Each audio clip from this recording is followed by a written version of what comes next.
Foi sensacional. Olá, começamos agora mais um Frente a Frente. Nosso convidado hoje é o professor historiador Douglas Aprato, que vem aqui dar a sua contribuição no relato, dos fatos que marcaram os 200 anos de Alagoas comemorados este ano. Professor Douglas, é um prazer tê-lo novamente aqui no Frente a Frente. E comecemos pela controvérsia. Há alguns historiadores que colocam o fato da emancipação de Alagoas não ter se dado por mérito apenas de Alagoas, mas sim por uma situação política, por exemplo, a Revolução de Pernambuco, que foi mais uma penalização a Pernambuco do que um mérito para Alagoas. Como o senhor analisa essa controvérsia? E obrigada. Bom, é ótimo começar. Meus cumprimentos a todos aí em casa e a você. É um prazer estar aqui. Acho que esse é o primeiro ponto de discussão muito interessante, né? Na verdade, existe um grande historiador pernambucano, eu gosto, aliás, muito dele, tem umas obras muito interessantes, chamado Pereira da Costa, que é um pernambucano fervoroso e autêntico, ele não é de agora, ele é um antigo, do começo do século XX, final do século XIX. E ele disse que a emancipação de Alagoas foi um prêmio à traição de Alagoas, e isso alguns historiadores, poucos, e alguns pernambucanos acreditam nessa falácia, e alguns alagoanos mal informados e aquele quanto pior melhor, de que nós não temos independência, que a educação daqui é péssima, que a saúde é péssima, e até estranhamente alguns professores universitários que parece que não leem, e não sabem da realidade. Eles veem mais por um viés assim ideológico de tudo contra todos e aquela coisa. Na verdade, a Revolução Pernambucana foi um movimento muito importante, que irrompeu em Pernambuco, em 1870, no mesmo ano da emancipação de Alagoas, e que surgiu de lá, e o governo revolucionário de Pernambuco passou a visitar as chamadas províncias do Norte, as capitanias do Norte, Paraíba, Ceará, Rio Grande do Norte, Bahia, Sergipe e Alagoas, que era uma comarca, pedindo adesão. E todo mundo, na primeira hora, aderiu, mas quando a giripoca piou, como dizia minha sogra, que aí veio a máquina do regime monárquico, do Conde dos Arcos, todo mundo encolheu as bandeiras e passou a aderir. Então, no caso de Alagoas, isso aconteceu de forma um tanto diferente. O padre Roma, que foi um dos líderes, porque essa foi uma revolução, a de Pernambuco, muito de padres e de militares, E então o padre Roma, que era um dos seus líderes, esteve em Alagoas com o comandante das armas, já que Alagoas era uma comarca, não tinha governador, não tinha presidente de província, que não era província ainda, e junto ao comandante das armas, porque a comarca tinha o comandante das armas, tinha um ouvidor, comandante das armas e ouvidor, eram as duas autoridades mais fortes. E então veio falar da Revolução e pedir a ele o apoio. E o comandante das armas chegou e foi aliciado e concordou, que não era nem alagoano, diga-se de passagem. Muito bem, então o ouvidor, que era outra autoridade correspondente, ouvidor geral, ouvidor batalha, disse: não concordo, não quero e vou lutar contra ela. E foi de uma maneira desassombrada, corajosa, transparente, e realmente reuniu as suas forças, e o comandante das armas reuniu as dele, e houve embates, o Manuel Vieira Dantas e a Ana Lins, essa grande figura, e outros proprietários, intelectuais, se posicionaram a favor da Revolução Pernambucana, e outros alagoanos se posicionaram ao contrário, liderados pelo ouvidor Batalha. Claro que a Revolução foi esmagada, e o comandante das armas, quando viu a coisa preta, se mandou, foi embora, e houve combates, houve combates, e o que é que ocorreu? Alagoas esteve ao lado das forças realista de Dom João VI, que era o governo do Brasil e de Portugal, não era de Portugal e do Brasil, porque o Brasil agora era Reino Unido a Portugal, Dom João VI estava aqui, a sede do governo real era aqui no Brasil. Rio de Janeiro. Então, o processo de Alagoas, que pedia sua autonomia já desde o século passado, então saiu na mesa. Já estava encaminhado. E o Dom João VI não teve dúvida. Vamos aqui dar então foi, a digamos elevação assim, a a Alagoas. gota d'água. Foi a gota d'água, sim. E além do qual ele, então, fez aquilo, como diz o Craveiro Costa e tantos outros alagoanos, que era uma coisa inexorável. Porque Alagoas já tinha conquistado a condição de comarca no século passado, que tinha pedido essa condição. Que, na verdade, Alagoas já era era a parte rica austral, nessa era a época. parte sul de Pernambuco, a parte austral. E ela tinha muitas diferenças com Pernambuco, no sentido, você vê que até hoje O melhor o marco linguajar, de terra de Pernambuco, o na linguajar, época, o está linguajar alagoano é diferente do pernambucano, né? O pernambucano puxa muito pelo R, pelo S, há uma diferença. Claro que há muitas afinidades, claro que a cultura tem muitas coisas comuns, mas era um pedaço da capitania que tinha a sua configuração muito própria, como mostra o Dirceu Lindoso, em várias situações. Alagoas mais agrária, mais dos engenhos, mais recolhida, mais conservadora. Pernambuco mais mercantil desde a época dos holandeses, o porto, né, as ideias que vinham, né, as discussões, as lojas maçônicas. E você sabe que o ambiente urbano ele favorece essa troca de ideia. Esse desenvolvimento. Enquanto que o meio rural é mais retraído, Alagoas era mais rural, mais agrária, não é? Os seus engenhos tinham vida própria, exportavam o açúcar. Ainda assim tem uma economia que superava Sim. outras capitanias, outras E comarcas, por né? isso, esses engenhos banguês, eles tinham a vida própria, o senhor de engenho era a autoridade incontestável, vivia isolado do mundo e ali era o seu feudo, era a sua república, né? Então, por isso que Alagoas só se urbanizou no final do século XIX, nós tivemos uma urbanização tardia. Isso deixou o alagoano mais retraído, deixou o alagoano menos sensível a essas ideias turbulentas que graçavam nas metrópoles, e em Pernambuco se deu isso. Então, na verdade, é uma falácia e é uma coisa absolutamente fora de questão histórica de que Alagoas foi fruto, não, Alagoas foi fruto do seu desenvolvimento. Nós tínhamos uma renda muito superior a várias capitanias existentes, sendo uma parte de Pernambuco. E era a parte realmente mais promissora de Pernambuco, porque quem abastecia o seminário de Olinda e Pernambuco, os holandeses, os pernambucanos, o gado do São Francisco, o Rio dos Currais, a produção de açúcar de Alagoas era uma produção florescente, tanto que o teatro de guerra na Guerra do Açúcar, na Guerra dos Holandeses, Alagoas tem uma participação muito importante. Claro que Pernambuco conseguiu o protagonismo principal porque foi lá, era lá a sede da capitania e, ao mesmo tempo, foi ela, a Batalha de Guararapes foi lá a final. Mas tivemos aqui um teatro muito importante na Guerra do Açúcar, da maior batalha da América do Sul, a Batalha de Mata Redonda, os desembarques em Passo de Camaragibe, Barra Grande, a passagem de Nassau, a fundação do Forte Maurício. Então, isso tudo foi esquecido e a figura polêmica de Calabar, que é uma figura extraordinária, uma figura polêmica, posto que também icônica, né? Porque foi.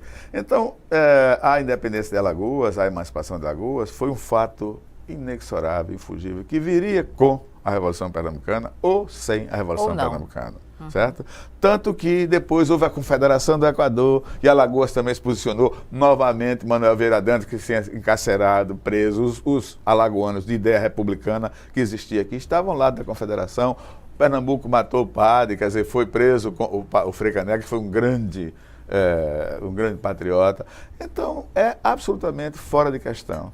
Alagoas deveu a sua autonomia, a sua emancipação, a seus próprios méritos, por ser uma parte da capitania que tinha uma renda própria, que tinha um grande comércio com a Europa, com os países. E quando se fala nessa economia própria, nessa força econômica, professor, naquela época, as duas fontes da riqueza estavam centradas, polarizadas entre a cana-de-açúcar e o algodão?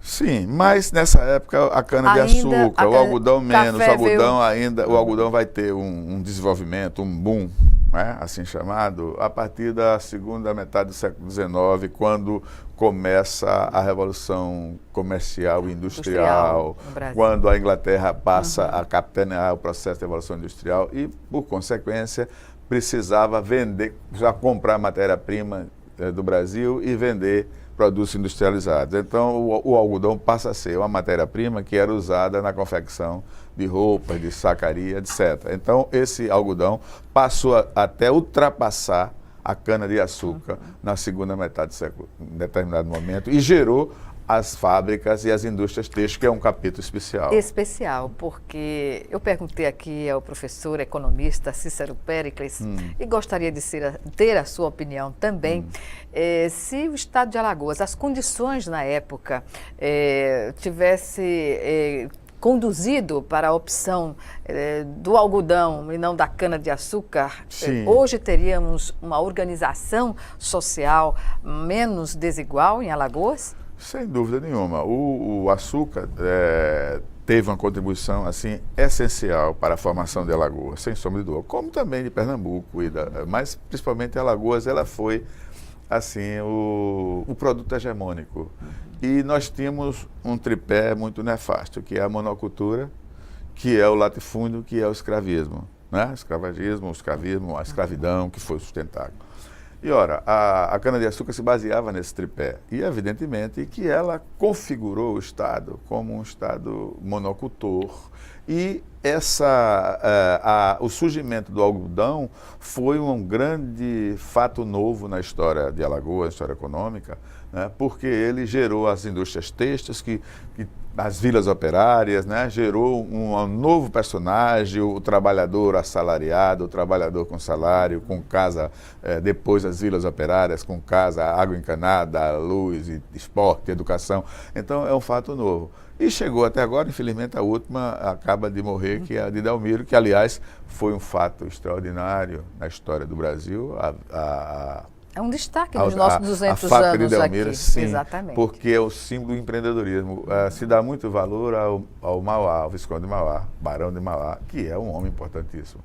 Mas o Delmiro foi um Barão de Mauá em condições muito mais adversas, porque o Barão de Mauá estava lá na corte, tinha acesso ao imperador, ele estava perto do poder, o Delmiro estava longe, naquela região inóspita, e criou ali a primeira usina de energia, né? Foi a matriz da energia elétrica do Brasil e da América, né? Ali na Angiquinho, que é patrimônio nacional. Então, essa questão do açúcar, ele se perpetuou até o século XX, né? As famílias que vieram desses engenhos, depois das usinas, os plantadores, passaram a ser a classe dominante, a classe agrária, né? Deu uma contribuição na cultura de Alagoas, no seu folclore, no seu modo de ser, mas teve naturalmente as consequências nefastas de um produto monocultor que tomou conta da economia e também da política, né? E até recentemente. Agora é que nós temos realmente o ocaso desse ciclo, né? O final desse ciclo, onde esse setor é sobrepujado pela atividade mercantil, pela atividade de serviço, pela engenharia, construção, né? Empreendedorismo, que é o que faz realmente a riqueza das nações e dos povos. Professor Douglas Aprato, nós vamos chamar agora o nosso primeiro intervalo. Frente a Frente volta já já.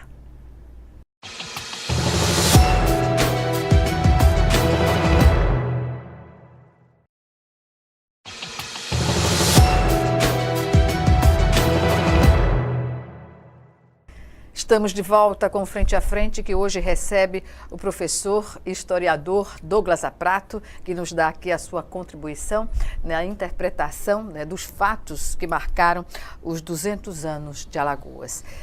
Professor Douglas, nessa questão colocada no primeiro bloco, né, da monocultura da cana, da importância do desenvolvimento de Alagoas também, né, do alicerce, ainda com essas contradições,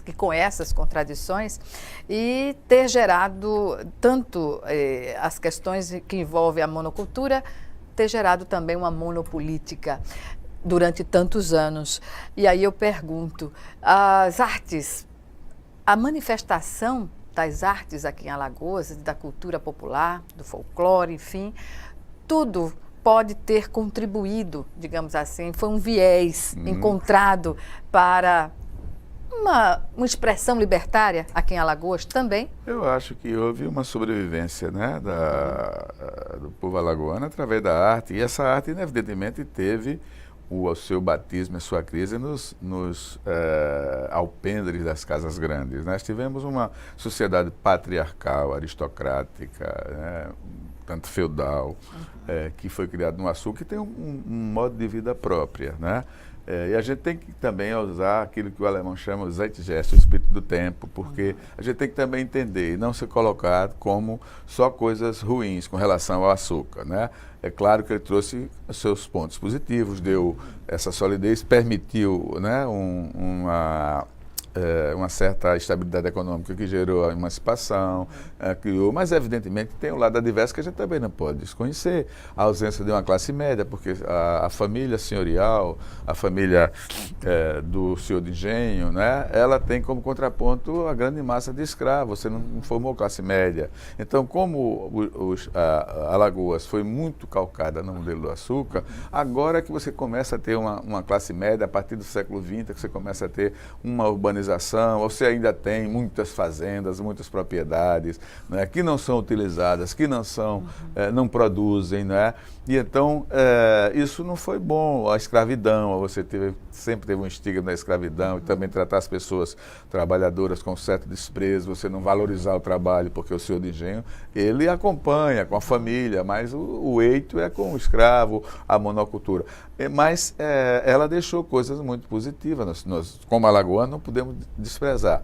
E eu sempre até peço licença a você para dizer que, por exemplo, eu faço muita apologia da nossa herança indígena e a nossa herança africana, porque durante muito tempo ela foi colocada na subalternidade, na marginalidade, no desprezo, que seria feio você ser descendente indígena. Então a gente tem que ter orgulho da nossa raiz indígena, da nossa raiz africana e também, né, da nossa raiz portuguesa, porque aí você passa também para um outro plano. Não, o índio e o negro é que foi bom, é bom, e o português foi mal. Não, o português também trouxe coisa boa. A gente, a partir da língua, a partir de toda a nossa cultura, a gente tem que ter essa coisa do espírito do tempo, certo? Como foi feito. E com relação ao açúcar, ele efetivamente não construiu uma classe média, porque é próprio da atividade ela ter, né, muitos trabalhadores do campo e alguns trabalhadores pouquíssimos e a família. Então você não tem o empreendedorismo, você não tem a diversidade, a pequena propriedade, a grande propriedade, muitas vezes mal utilizada só com uma cultura. De forma que Alagoas construiu a sua trajetória através do açúcar, principalmente, e num segundo momento, e num outro momento, um ator que foi muito importante para um pouco de democratização da atividade agrícola, porque o algodão ele se consociava com os produtos alimentícios. Professor, quando se afirma que que a história de Alagoas é marcada por ilustres desconhecidos, sim, como o senhor vê essa expressão? Bom, eu não sei o que você denomina ilustres conhecidos, né? O Jabes das Verdes dizia que Alagoas era um estado, quer dizer, nós éramos um povo de náufragos, porque sempre as pessoas de fora, quando chegavam aqui, tinham maior projeção de que os nativos. Sempre se deu muito mais valor aos de fora, principalmente por esse olhar aristocrático que nós temos de procurar as fontes europeias e o modelo europeu, não foi o americano é agora a partir de 50, como o ideal, que a civilização, que tudo a cultura, tudo de bom estava no Alemar, que era aquela visão do colonizador. Né? E aí desprezar, o índio é uma sub-raça, o negro é uma sub-raça. E então essa visão excludente da grande parte, que é a maior parte da população, durante muito tempo se colocou. Mas ao mesmo tempo a gente hoje passou muitas vezes para um plano oposto e atribuir ao português tudo que é de mazelas. Mas quando eu afirmo isso, que já vem de outras afirmações também, é quando a gente observa pessoas que são nomes de praças, de ruas, sim, e que passa meio despercebidas, né, para o conjunto da população. Olha, eu acho muito interessante isso, a gente homenageia aqui, eu converso muito com o Pérez, com outros amigos, agora mesmo eu digo, quando tem encontro com os empresários, eu tive com um economista, com um empresário, eu digo, olha, eu fico triste quando passo na Ponta Verde, e lá em Maceió, principalmente na Ponta Verde, que é onde nós moramos, né?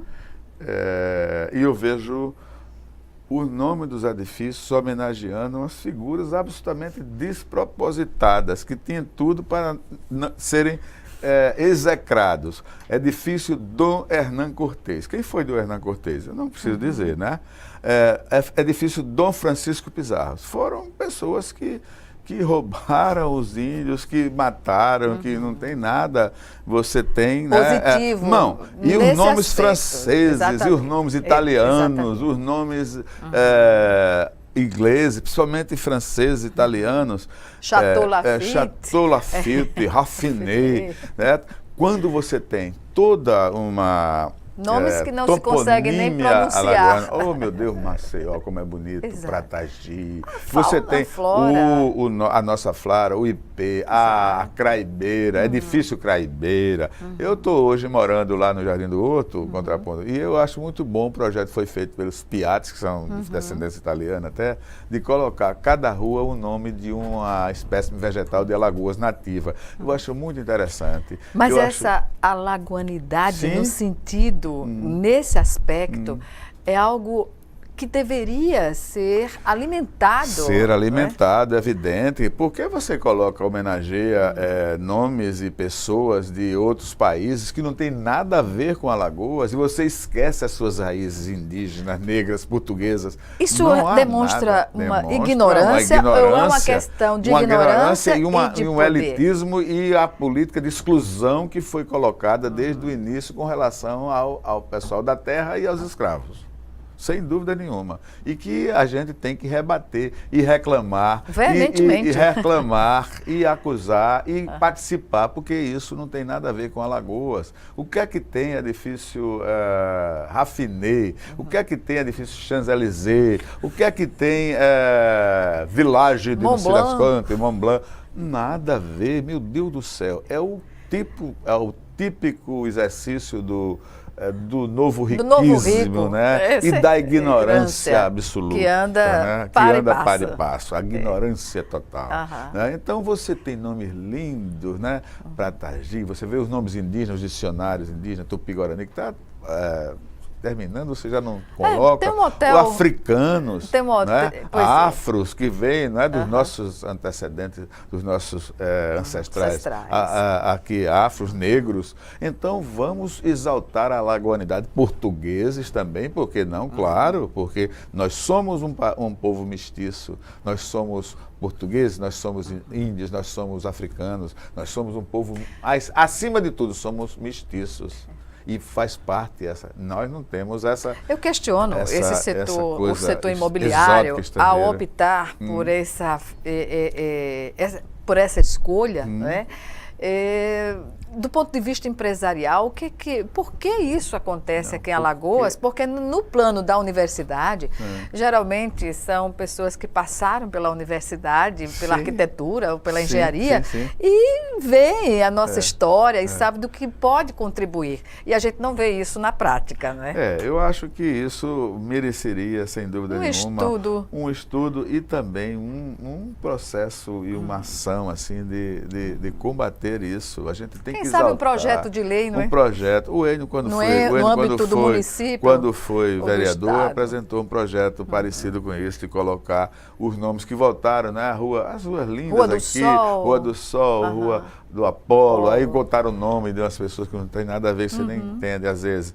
Então, eu acho que isso faz parte exatamente, não é uma coisa supérflua, é um exercício de alagoanidade e de pertencimento a uma comunidade que se formou, certo?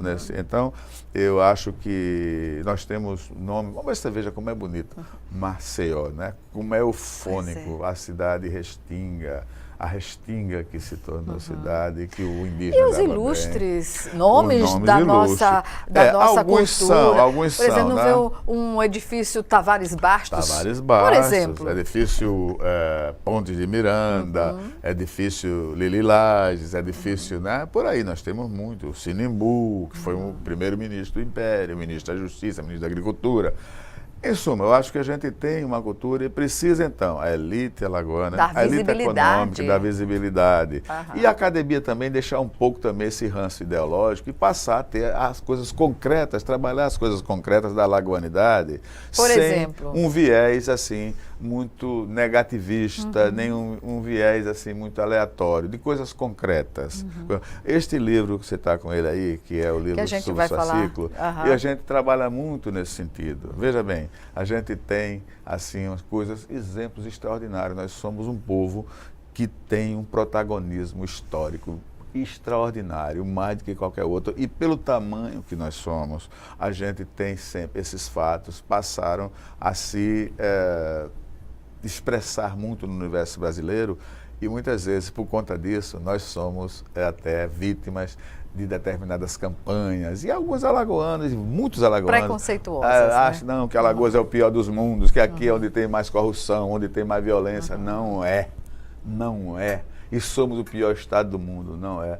Nós somos nordestinos, somos brasileiros e as coisas más que existem em Alagoas existem em todos os estados. A gente está vendo o Rio de Janeiro, a situação que está, um estado lindo, maravilhoso, agraciado, destroçado. A gente vê o Rio Grande do Sul, que é uma potência também, sem pagar os funcionários. A gente vê a violência lá em Santa Catarina, um estado maravilhoso. Então não existe nada de ruim em Alagoas que não tenha nos outros estados. E a gente tem coisas boas, a gente tem que ver o viés das coisas positivas que a gente tem. Pode-se haver um pacto, professor Douglas, nesse sentido de uma valorização do que temos de melhor, sem esquecer o que nos acontece de mal, nós temos viver de uma forma que crítica? atentar de forma crítica das nossas mazelas, participar de forma cidadã, na política, no voto, onde no nosso lugar de trabalho, você na comunicação, eu no magistério,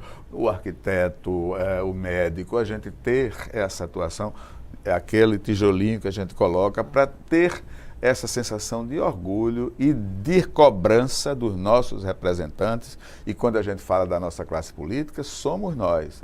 Eu não fui, votei sim, mas é a sociedade que elege este pessoal que está aí, como em todos os lugares. Alagoas não é diferente. Porque ela... Não é, querido, você está errado. Se você for verificar, não é. Alagoas tem menos. Então, nós somos um estado pequeno e normalmente somos vítimas de um processo. Eu já estudei no Sul, no Rio, no São Paulo, no Rio de Janeiro. Eu estudei, né? Eu estudei em Pernambuco, fiz mestrado, fiz curso e tudo. E eu sei que existe. As pessoas diziam, Douglas, você não parece ser de Alagoas, não parece ser do Nordeste, é muito educado. Eu disse, não sou não, eu sou bravo também, eu sou alagoano. E não é isso, vocês têm também as coisas que tem lá, tem aqui. Porque existe um preconceito contra o nordestino, existe um preconceito contra o alagoano, por ser menor no Nordeste, por ser menor, só pede para Sergipe.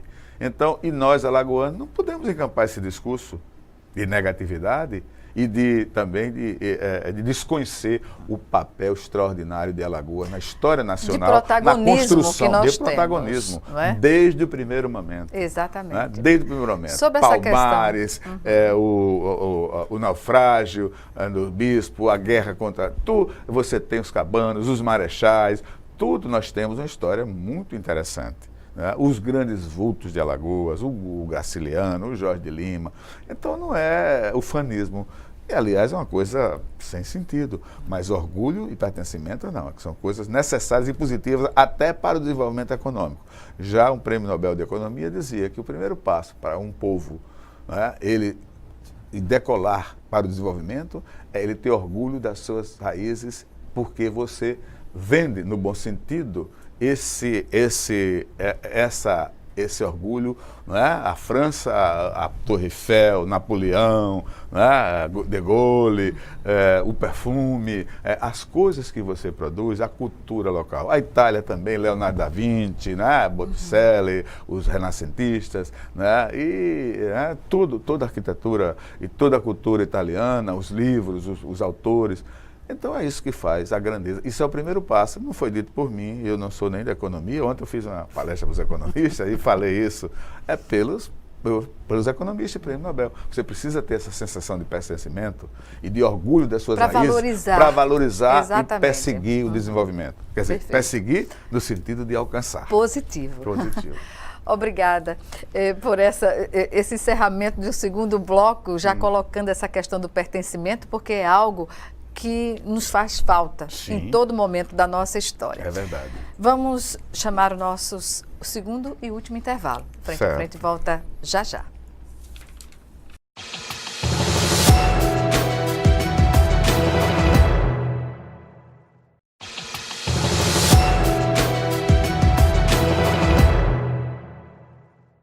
De volta para o último bloco do Frente a Frente, que hoje recebe o professor, historiador Douglas Aprato, que participou, não é, da construção desses fascículos, agora encadernados, sobre os 200 anos de Alagoas. É um dos livros, digamos assim, né, dessa coletânea de fascículos.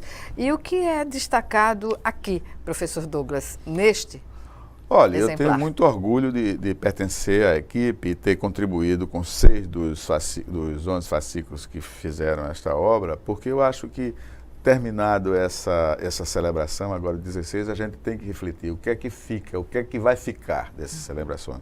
E, na verdade, foi feita muita comemoração, que é importante, né, se discutiu muito, e eu acho que ela democratiza o acesso da população, né, através da circulação, coisa que nenhum livro consegue alcançar. Você tem 12 mil, 13 mil, 15 mil exemplares assim, para os assinantes da Jornal Gazeta de Alagoas. Então, acho que é muito importante essa iniciativa do Instituto Fernando de Mello, da Gazeta, realmente, de mostrar essa história de Alagoas de uma forma diferente, de uma forma exaltando o empreendedorismo, a criatividade, a história brilhante do Estado, né, dos seus grandes vultos e principalmente esse protagonismo que Alagoas tem na vida histórica, na história e na política brasileira, desde que ela foi alcançada pelas naus de Cabral e Vespúcio, porque até o Monte Pascoal é posto em questão por muitos historiadores que não são alagoanos, de cientistas, de que teria sido aí na Serra da Naceia e as Barreiras Vermelhas de Coruripe. De Coruripe, né? Exatamente. Então, o Calabá, que é uma figura interessante, o Góes Monteiro teve uma participação, Alagóis, né, que era a família Góes Monteiro que mandava no Estado. Então, eu me sinto muito orgulhoso de fazer parte dessa equipe, com o Cícero Pérez, com a Carmen, com a Roxana, e a gente deixa esse legado. E a gente tem que trabalhar agora para saber o que é que restou da comemoração. Se passou, né? Terminou ainda tem os resíduos dela, exatamente. Mas a gente tem que saber o que é que nós vamos deixar para os nossos filhos, nossos netos nesses 200 anos. Qual a reflexão que se faz no momento sobre essa perspectiva, professor? Primeiro, que é fundamental você discutir e conhecer a história de Alagoas. Ninguém ama o que não conhece. Então, você ter a história de Alagoas ser conhecida pelos seus filhos e você discutir a sua história e ter essa sensação de pertencimento, de orgulho dela. Segundo, é de que a emancipação de Alagoas, ela não reside no ato de Dom João VI, nem no dia 16 de setembro de 1817, nem nessa continuidade. Ela reside no construí-la no dia a dia, dos seus filhos esclarecidos, lúcidos, que têm, assim, um poder de transmissão para as outras pessoas, porque nem todos o têm, de que nós somos um povo, o país das Alagoas, o país dos alagoanos, é um povo forte, é um povo de tradições heróicas, como dizia Otávio Brandão, e que tem momentos memoráveis na história de Alagoas, que eu não vou nem enumerar, o Quilombo dos Palmares, o naufrágio de Nossa Senhora da Ajuda, do Bispo Sardinha, que são emblemáticos, dos cabanos, dos marechais, dos voluntários da pátria, né? É uma história muito rica de Alagoas. O que eu estou me reportando é o que nós estamos contribuindo para melhorar este quadro de exclusão social. Essas disparidades e desigualdades sociais que nós temos, que frutos dela, uma mazela, que são enormes, essas mazelas. Então, não existe outro caminho, não são grandes projetos industriais, como a gente sempre quis, os engenhos centrais, a expansão do açúcar, o polo cloroquímico, o petróleo, os estaleiros, né? Então, o que nós temos que concentrar é o seguinte: Alagoas tem um potencial extraordinário. Isso aqui era ouvidoria, era as matas do Tombo Real. O que é que nós preservamos? A nossa craibeira. Eu sonho em ver a nossa Fernandes Lima, né? Um dia um prefeito que tenha esse alcance, povoar aquilo de craibeira, árvore símbolo, belíssimo, que se fazia canoas e foi árvore símbolo. O Butum que vai ser lançado amanhã, que é o símbolo. Que você tenha nos municípios, Murici, o povo do Murici não sabe o que é, nunca viu um muricizeiro, eu estive vendo isso. Ora, prefeito de Murici, o governador manda plantar Murici lá, as arapiracas, lá Arapiraca, o Luciano plantou lá. Então você ter isso, e você aproveitar esse potencial da flora, da sua flora, dos seus recursos naturais, as nossas carapebas, os nossos peixes, a nossa produção em todos os setores, pequenos artesãos, pequenas propriedades, a gente não conseguiu. E temos exemplos de empreendedorismo notáveis, a gente vai ver. Veja, eu falei em Delmiro, que exemplo, que coisa fantástica. Ele fez ali, por exemplo. Pindorama, que eu sou um fã incondicional, a reforma agrária que deu certo, né? Eu digo sempre às pessoas, gente, que maravilha, né? Um sonhador, um socialista, que foi acusado pela esquerda e pela direita como agente imperialista. Extremismos. E que veio, era um socialista, ele que veio, lutou, tive uma campanha implacável contra ele, tanto da direita quanto da esquerda, e ele fez uma reforma agrária, dividiu em lotes e deu a cada um pequeno lote. E hoje, Pindorama é uma coisa fantástica, cooperativa, né? Então você tem a revolução dos tabuleiros, que Alagoas aproveitou pela primeira vez. Os tabuleiros, na década de 50, 60, os tabuleiros eram terra imprestável. Antes de Pernambuco, de qualquer estado, você aproveitou o tabuleiro para a cultura da cana-de-açúcar mesmo.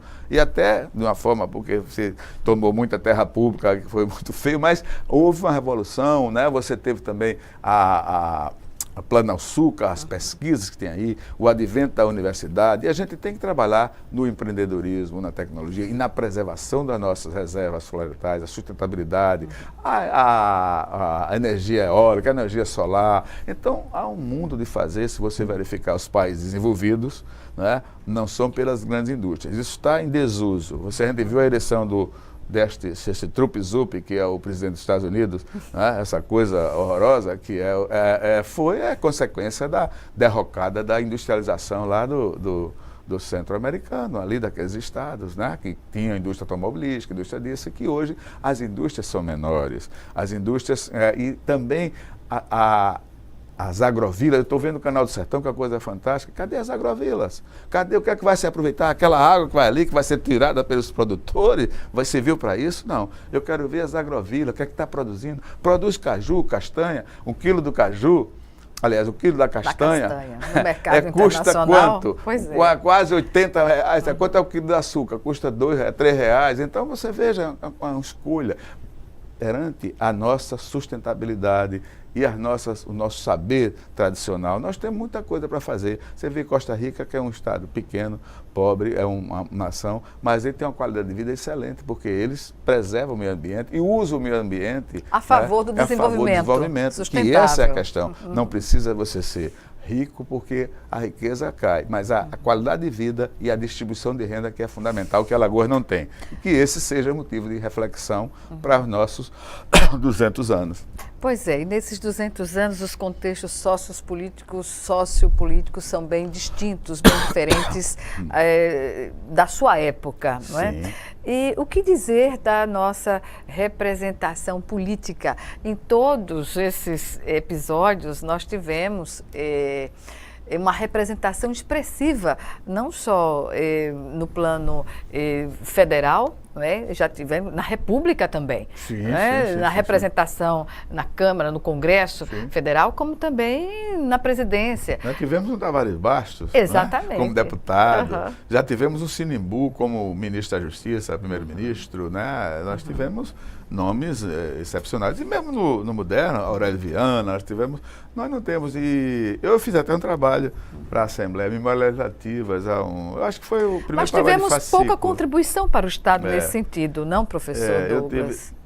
Eu acho que foi discutido muito e se celebrou. O que eu acho que está faltando, Gorete, são as cabeças pensantes, é a elite intelectual, porque a elite é importante, você não vai a lugar nenhum sem a elite intelectual, que pensa, que planeja o futuro. Notáveis da intelectualidade. Sim, porque são as pessoas que detêm o saber, mas o saber não é para si, nem você se enclausurar na sua torre de marfim, nem no seu gabinete de estudo. É você apresentar qual é a proposta que a comunidade intelectual, que os intelectuais, que o governo de Alagoas, que os políticos de Alagoas têm com relação ao futuro. Certo? Que a academia. Qual é? Qual é a proposta colocada assim? O que é que nós vamos ter? Então, eu acho que é isso que marca o bicentenário. Faltou isso.